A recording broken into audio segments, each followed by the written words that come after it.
প্রিয় দর্শক, আমরা গতানুগতিক অনেক রাজনৈতিক বক্তব্য শুনি। ঢালাও একটা মন্তব্য করে দেওয়া হয়, অমুক দল এত বছর ধরে দুর্নীতি করেছে, অথবা বিরোধী দল, যেমন আমরা আপনার আওয়ামী লীগ আমলে শুনতাম, কোথাও কোনো আগুন টাগুন ধরলে বলা হতো এটা বিএনপি জামাত প্রায় আগুন ধরিয়েছে, আগুন সন্ত্রাস করেছে, মানুষ পুড়িয়ে মারা রাজনীতি করছে, এগুলো একদম মুখস্থ ঢালাও কথাবার্তা বলা হতো। তো আমরা ভাবতাম এগুলো বোধহয় রাজনৈতিক কথা, কেবল রাজনীতিবিদরাই বোধ হয় মাঠ গরম করার জন্য এই সমস্ত কথা বলে। এবং তারপর যখন আমরা আপনার হাসিনা সরকারের পতনের পর এই নতুন সরকার যখন দায়িত্ব নিল, অন্তর্বর্তীকালীন সরকার, এই সরকারের প্রধানমন্ত্রীকে এবং আন্তর্জাতিক খ্যাতি সম্পন্ন ব্যক্তি doctor Mohammad Yunus, Nobel laureate, Nobel বিজয়ী উনি। তো উনি একদিকে শিক্ষাবিদ, আরেকদিকে আন্তর্জাতিকভাবে তার একটা পরিচিতি আছে। তো উনি তো প্রথাগত রাজনীতিবিদ নন। তাহলে উনি রাজনীতির ভাষায় যখন কথা বলেন তখন না আসলে আমরা ঠিক বিভ্রান্ত হয়ে যাই। এইগুলো আমি কেন বললাম এতক্ষণ ধরে, সেই জিনিসটা একটু বলি।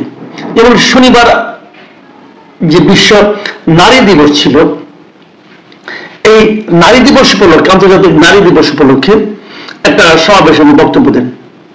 সেখানে যারা নাকি এবার পুরস্কার পেয়েছে তাদেরকে পুরস্কৃত করেন, অনেক কথাবার্তা বলেন।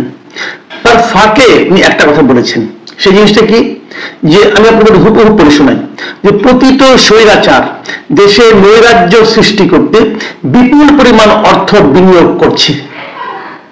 আমাদের এখন ততটাই সতর্ক থাকতে হবে যেমনটা আমরা যুদ্ধের মতো পরিস্থিতিতে ছিলাম। ওনার এই যে দ্বিতীয় বাক্যটা, এটা নিয়ে আমার কোনো আপত্তি নেই, যে আমাদের যুদ্ধকালীন যেরকম সতর্ক থাকতে হয় সেরকম সতর্ক থাকতে হবে। এটা আসলে যখন দেশ জুড়ে নৈরাজ্য চলে, যখন দেশ জুড়ে আইন শৃঙ্খলা পরিস্থিতির চরম অবনতি ঘটে, তখন এরকম থাকতে হয়।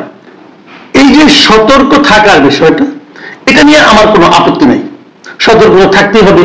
কারণ দেশে এখন যা চলছে, নৈরাজ্য, অস্থিরতা, মব কালচার, রাস্তাঘাটে নারীরা বেরোতে পারছে না, নারীর বুকে ওড়না কতটুকু আছে না কতটুকু থাকা উচিত এটা আরেকজন ভদ্রলোক ঠিক করে দিচ্ছেন, এবং তাকে নিয়ে আটকে রাখা যাচ্ছে না, তাকে মাথায় পাগড়ি টাগড়ি দিয়ে হাতে কোরআন শরীফ ধরিয়ে তাকে মুক্ত করে আনা হচ্ছে। এই যে একটা কালচার চলছে আমাদের এখানে, তার থেকে বেরিয়ে আসার জন্য সবাইকে আসলে সতর্ক থাকা ছাড়া কোনো উপায় নাই। কিন্তু এই সতর্ক যাদের থাকতে হবে, তাদের মধ্যে যে রাষ্ট্র আছে, রাষ্ট্রকেও কি সতর্ক থাকতে হবে না? হবে তো। একটা বাড়িতে হঠাৎ করে বাড়ির সামনে 100 লোক বলল যে এই বাড়িতে আওয়ামী লীগের পতিত আওয়ামী লীগ সরকারের এমপি আছেন, সেখানে 200-300 কোটি টাকা লুকিয়ে রাখা হয়েছে, অস্ত্র আছে, অতএব এই বাড়ি আমরা তল্লাশি করব। পুলিশ না, একটা মব, এবং চিৎকার চেঁচামেচি, ভাঙচুর, ভেতরে তারা গেল, যে কিছুই পেল না, এর মধ্যে পুলিশ আসলে পুলিশ তাদের বাধাও দিল না। এই যে কালচার, এই ক্ষেত্রে কাকে সতর্ক থাকতে বলছেন প্রধান উপদেষ্টা? ওই বাড়ির মালিককে, সে তো সতর্ক ছিল, 2000 সিট কিন্তু বন্ধ করা ছিল। ওই বাড়ির কেয়ারটেকার, সেও সতর্ক ছিল, বাধা দিতে যে চট থাপড় খেয়েছে, তাহলে সতর্কটা কে থাকবে? এই প্রশ্নটা কিন্তু ইম্পর্টেন্ট। এখানে সতর্ক থাকতে হবে সরকারের। সরকার কি সতর্ক ছিল? সরকার কি সতর্ক থাকেন? যদি সরকার সতর্ক না থাকেন, তাহলে উনি আমাদেরকে সতর্ক থাকার অনুরোধ করে লাভ কি ভাই? ভালো কথা। আরেকটা কথা আমি বলি, যে জিনিসটা নাকি বলাই জরুরি, তা হলো উনি যে প্রথম যে বক্তব্যটা দিয়েছেন সেটা একটু আপনাদের পড়ে শুনে, আরেকবার পড়েছি কিন্তু আরেকবার আপনাদের স্মরণ করে দিই, যে প্রতীত স্বৈরাচার দেশে নৈরাজ্য সৃষ্টি করতে বিপুল পরিমাণ অর্থ বিনিয়োগ করছে। তার মানে দেশ জুড়ে যে নৈরাজ্যটা হচ্ছে, এই জন্য উনি দায় দিলেন কার উপর? চাপালেন পতিত স্বৈরাচারের উপর, মানে আওয়ামী লীগ সরকারের উপর।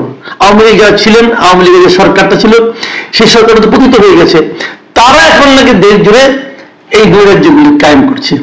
এটা ঠিক যে আওয়ামী লীগ প্রচুর লুটপাট করেছে, আওয়ামী লীগের কাছে প্রচুর অর্থ আছে, কোনো সন্দেহ নাই। তারা চাইলে সেই অর্থ মন্দ পথে ব্যয় করতেও পারে। নৈরাজ্য সৃষ্টি করার জন্য তারা অর্থ ব্যয় করতে পারবে না আমি তা মনে করি না, করবে না আমি তাও মনে করি না, হয়তো করবেও, অথবা অথবা করছেও, আমি এটা অস্বীকার করছি না, কিন্তু আমরা যে নৈরাজ্যগুলো দেখছি, যে অপকর্মগুলো দেখছি, যে লুটপাট, যে আইনহীনতা, যে মব কালচার, মব লিঞ্চিং যেগুলো আমরা দেখছি, সেগুলোর পিছনে আওয়ামী লীগ জড়িত অথবা আওয়ামী লীগের অর্থ জড়িত, এটা কি এখনো পর্যন্ত কেউ কোথাও কোনোভাবে প্রমাণ করতে পেরেছে? যদি প্রমাণ করতে না পারে তাহলে কিভাবে তাদেরকে দায় দেওয়া হবে, তাদেরকে দোষী সাব্যস্ত করা হবে? একটা কথা বলেন, শাহবাগ থানায় এই যে তৌহিদি জনতা যে হাজির হলো, যে একটা লোককে তার থানার ভেতরে ঢুকে গারদের সমাজে তার ভিডিও করা হলো, সেই ভিডিও আবার ফেসবুকে দিয়ে দেওয়া হলো, এখানে আওয়ামী লীগের অর্থ ব্যয় করা হয়েছে? যদি হয়ে থাকে তাহলে সেই লোকগুলো ধরেন না কেন আপনারা? যে লোকগুলি এই মবটা ক্রিয়েট করেছিল এর কাউকে ধরেছেন? একজনকে ধরেছেন? বলেন, ধরেছেন? ধরেননি। যদি না ধরে থাকেন তাহলে আপনি কি করে সিদ্ধান্তে আসলেন যে এটা পতিত স্বৈরাচার অর্থ ব্যয় করে করেছে? কোন একটা ঘটনা আপনি বলেন? গত কয়েক মাসে আপনারা অন্ততপক্ষে একটা ঘটনা বললে তো হবে না, অন্ততপক্ষে 10টা ঘটনা বলতে পারা উচিত। যখন আপনি প্রধান উপদেষ্টা স্বয়ং বলছেন তখন মিনিমাম 10টা ঘটনা বলা উচিত। আপনি বলেন 2টা ঘটনা, 3টা ঘটনা বলেন যেগুলো পতিত স্বৈরাচার অর্থ ব্যয় করে করিয়েছে, দেখান। পারবেন? পেরেছেন? পারেননি। তাহলে ওরকম ঢালাও মন্তব্য কিভাবে করেন? অথচ 2 দিন আগে দেখলাম যে বিবিসির কাছে ইন্টারভিউতে এই প্রধান উপদেষ্টা বললেন দেশের আইন শৃঙ্খলা পরিস্থিতি অসাধারণ, ভালো আছে, কোনো খারাপ হয় নাই। যদি খারাপই না হবে, যদি খারাপই না হবে তাহলে তারা অর্থ ব্যয় করছে, এটা আপনি বলেন কিভাবে? এই জায়গাগুলো নিয়ে আমাদের আপত্তি। ডক্টর ইউনূসকে আমি অনুরোধ করবো, প্লিজ রাজনীতির ভাষায় কথা বলবেন না, প্রচলিত রাজনীতি, নষ্ট হয়ে যাওয়া রাজনীতির ভাষায় কথা বলবেন না। এই সমস্ত কথা আমরা আগে বহুবার শুনেছি।